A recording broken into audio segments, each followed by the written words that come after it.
अस्सलामुअलैकुम मेरी प्यारी सी यूट्यूब की फैमिली, क्या हाल चाल है आप सबके। आई होप आप सब बिल्कुल ठीक होंगे। सो फ्रेंड्स, आज हम बनाएंगे बहुत ही मज़ेदार से बहुत ही क्रिस्पी क्रंची मज़ेदार सी समोसों की रेसिपी। ये समोसे देखने में जितने खूबसूरत लग रहे हैं, खाने में उतने ही टेस्टी और बनाने में निहायत आसान हैं। तो चलिए रेसिपी शुरू करते हैं। तो यहाँ पे मैंने 5 से 6 अदद आलूओं को अच्छे से बॉईल कर लिया है। ये मेरे पास छोटे वाले आलू हैं। अगर आपके पास बड़े साइज़ वाले आलू हैं तो 2 ले सकते हैं, या फिर आपको जितने बनाने हैं उतने आप आलू ले लें। आलूओं को मैंने अच्छे से बॉईल करने के बाद इसका छिलका उतार दिया है। अब एक कांटे की मदद से इसे बहुत ही अच्छे से मैश कर लेंगे।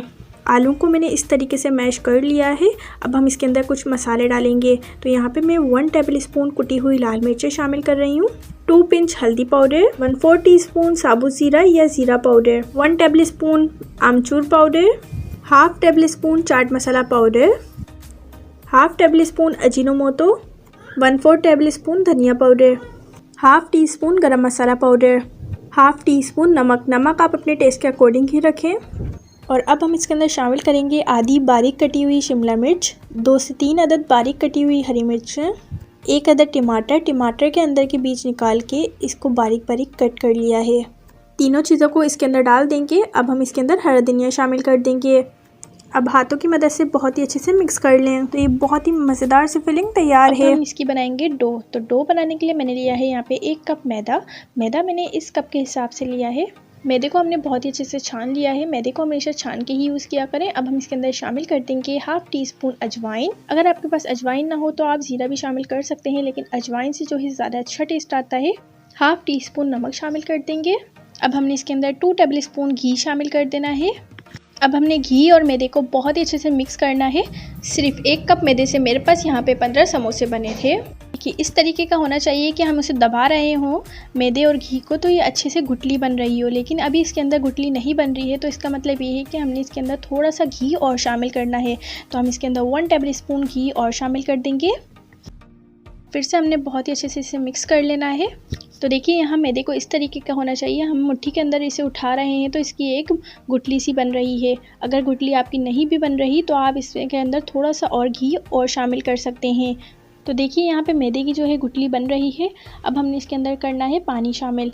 तो पानी भी हमने बहुत ही थोड़े से पानी के साथ इसको गूंदना है, ज़्यादा पानी नहीं डालना है। हमने थोड़ा थोड़ा सा हमने पानी डाल के इसे बहुत ही अच्छे से गूंद लेना है। बस हमने ये ध्यान रखना है कि इसको ज़्यादा हमने पतला नहीं गूंद लेना है। बस हमने इसकी सख्त सी डो बनानी है। जितनी सख्त आपसे हो सके उतनी आप इसको कर लीजिए। पहले सारे मैदे को हम थोड़ा थोड़ा पानी डाल के इसे इकट्ठा कर लेंगे एक तरफ। अब हमने इसे बहुत ही अच्छे से मुक्कियाँ लगा के गूंद लेना है 4 से 5 मिनट के लिए। पानी हमने इसके अंदर बहुत ही कम यूज़ करना है। हमने इसकी सख्त सी डो बनानी है। तो यहाँ पे मैंने 4 से 5 मिनट बहुत ही अच्छे से गूंद लिया है इसे, और ये डो बिल्कुल अच्छे से रेडी हो चुकी है। अब हमने इसे रेस्ट के लिए रख देना है 10 से 15 मिनट के लिए किचन काउंटर पे ही। तो यहाँ पे 10 मिनट हो गए हैं। अब हमने इस डो को बाहर निकाल लेना है और इसके समोसे बनाना शुरू करने हैं। अब इसे बेलना शुरू करेंगे। हमने इस पेड़े की पतली सी रोटी बेल लेनी है। काउंटर पे बिल्कुल भी मैदा वगैरह डस्ट नहीं करना है।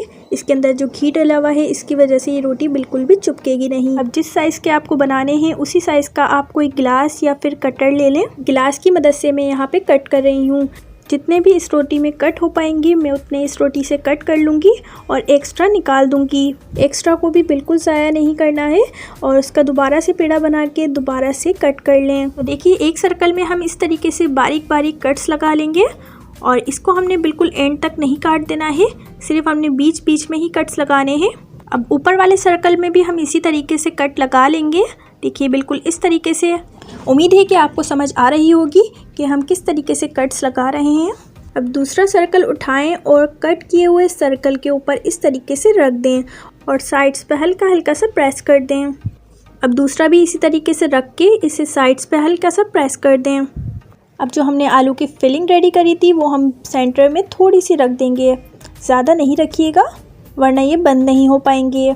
अब एक साइड उठाएं और दूसरे साइड पे इस तरीके से रख दें। देखिए बिल्कुल इस तरीके से, और अच्छे से प्रेस कर दें ताकि ये खुले ना। अच्छे से प्रेस कर दें ताकि फिलिंग बिल्कुल भी बाहर ना आए।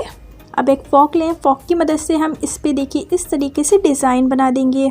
तो देखिए कितने प्यारे लग रहे हैं। इसके साइड्स अच्छे से बंद भी हो जाएंगे और डिज़ाइन भी बन जाएगा। बहुत ही इजी और यूनिक सी शेप है ये समोसों की, और अगर आप किसी गेस्ट के आगे सर्व करेंगे तो वो भी सोचने पर मजबूर हो जाएंगे कि आपने इन्हें किस तरीके से क्रिएट किया है। यहाँ पे मैंने सारे समोसे बना लिए हैं जितने मुझे अभी बनाने हैं। ऑयल गर्म होने के लिए मैंने यहाँ पे रख दिया था। ऑयल यहाँ पे गर्म हो चुका है। मीडियम टू लो फ्लेम पे ही हम इन्हें फ्राई करेंगे ताकि ये अंदर तक बहुत ही अच्छे से पक जाएं, बहुत ही क्रिस्पी बन के तैयार हों और इनका कलर भी बहुत ही खूबसूरत आए। उलटते पुलटते से बहुत ही अच्छे से फ्राई कर लें तब तक जब तक इन पे लाइट गोल्डन सा कलर ना आ जाए। तो देखिए यहाँ पे कितना ज़बरदस्त सा कलर आ चुका है इन समोसों के ऊपर, आप देख सकते हैं। अब इन्हें हम बाहर निकाल लेंगे।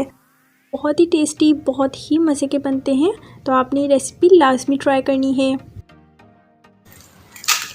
आप इनकी आवाज़ सुन सकते हैं कि कितने ज़्यादा क्रिस्पी बने हैं। सो फ्रेंड्स, वीडियो अच्छी लगी हो तो लाइक कर दीजिएगा और चैनल को सब्सक्राइब कर दीजिएगा। अब मिलते हैं नेक्स्ट वीडियो में, जब तक के लिए अल्लाह हाफिज़।